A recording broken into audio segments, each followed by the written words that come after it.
ಇವನು ತಿಕ್ಕಲ ಇವನಿಗೆ ಯಾವ ದೇವರು ಬಂದಿಲ್ಲ, ಇವನು ಸುಮ್ಮನೆ ನಾಟಕ ಆಡ್ತಾನೆ ಅಂತ ಹೇಳ್ಬಿಟ್ಟು ಈ ಥರ ಅಪಪ್ರಚಾರ ಮಾಡಿ ಈ ಪ್ರಪಂಚದಲ್ಲಿ ಯಾವ ಶಕ್ತಿಯು ಏನು ಮಾಡೋಕ್ಕಾಗಲ್ಲ. ಸಪ್ತ ಲೋಕಗಳನ್ನೇ ನಡುಗಿಸಿದ ಮಹಿಷಾಸುರನ ರಕ್ತವನ್ನೇ ಹೀರಿದ ಚಾಮುಂಡಿನೋ ನಾನು. ಮಧ್ಯರಾತ್ರಿಯಲ್ಲಿ ಬಂದು 1 ಗಂಟೆ ಸಮಯದಲ್ಲಿ ಅವಳು ಬಂದು ನನಗೆ ಕಾಣಿಸ್ಕೊಂಡಿರ್ತಕ್ಕಂಥ ಈಗ ಸತ್ಯ ಈಗ ನಮಗೆ ಕಂಡುಬಂತು.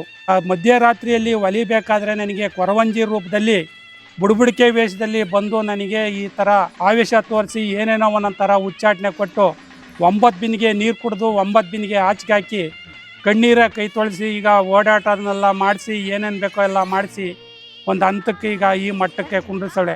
ಇಲ್ಲಿ ಬರ್ತಕ್ಕಂಥ ಭಕ್ತಾದಿಗಳು ಯಾರೇ ಏನೇ ಒಂದು ಕೋರಿಕೆ ಹೇಳಲಿ, ಒಂದು ಮಾಟ ಮಂತ್ರ ಮಾಡಿರಲಿ, ಒಂದು ಮಕ್ಕಳು ಸಂತಾನ ಇಲ್ದಂಗೆ ಆಗಿರಲಿ, ಮತ್ತು ಯಾವುದೇ ಒಂದು ಪ್ರಯೋಗ ಮಾಡಿರಲಿ, ಕಂಕಣ ಬಲ ಇಲ್ದಂಗೆ ಇದಾಗಲಿ, ಬಂಜೆತನ ಇಲ್ದಂಗೆ ಇರೋದಾಗಲಿ, ಸಂತಾನ ಬಗ್ಗೆನೂ ಕೊಟ್ಟಿರೋದೇ ನಮಗೆ. ಒಂದು ಹೆಣ್ಣು ಒಂದು ಗಂಡು ಮಗು ಇಬ್ಬರನ್ನು ಕೊಟ್ಟಿದ್ದಾರೆ.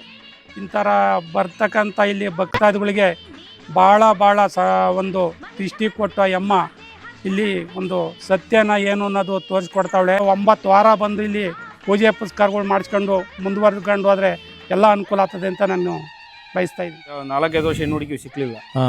ಈ ಅಮ್ಮನ ಬಂದು ಕೇಳಿವಿ, 3 ತಿಂಗಳು ನೀನು ಎಲ್ಲೂ ಹೋಗ್ಬೇಡ, 3 ತಿಂಗಳಾದ್ಮೇಲೆ ನನ್ನ ಹತ್ರ ಬಾ, ನಮ್ಮ ವಾಗ್ದಾನ ಕೊಡ್ತೀವಿ ಅಂತ ಹೇಳ್ತೀವಿ.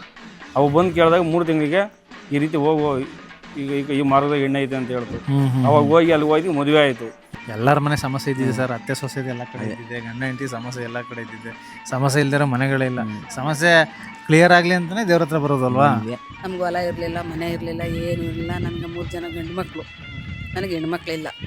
ಅಲ್ಲಿ ಊರೊಳಗಡೆ ಒಂದು ಹೆಂಚಿನ ಮನೆಯೊಳಗೆ ಇವರು ಒಂದೇ ಒಂದು ಕಳಸ ಇಟ್ಕೊಂಡು ಪೂಜೆ ಮಾಡ್ತಾಯಿದ್ರು. ನಮ್ಮ ಮೈನವರು ಯಾರು ಹಂಗಂದ್ರೆ ನಮಗೆ ನಂಗೆ ಹೊಲ ಮನೆ ಏನೂ ಇರಲಿಲ್ವಲ್ಲ, 3 ಜನ ಗಂಡು ಮಕ್ಕಳಿದ್ವು. ಆಗ ಬಂದು ನನ್ನ ಮಗ ಓದಿದ್ದ, ಆದರೆ ಪೊಲೀಸ್ ಕೆಲಸ ಬಂದಿತ್ತು. ಇದೇ ತಿಂಗಳು 13-14ನೇ ತಾರೀಕು ಕೆಂಪಮ್ಮ ದೇವಿಯ ಜಾತ್ರಾ ಮಹೋತ್ಸವ ಕಾರ್ಯಕ್ರಮ ಇರುತ್ತೆ. ಬರುವಂಥ ಭಕ್ತಾದಿಗಳಿಗೆ ಆ ದಿನ ವಿಶೇಷವಾಗಿರುತ್ತೆ. ನಾವು ಕೂಡ ಬರ್ತಾ ಇದ್ದೀವಿ, ನೀವು ಕೂಡ ಬನ್ನಿ, ಸಿಗೋಣ. Thank you.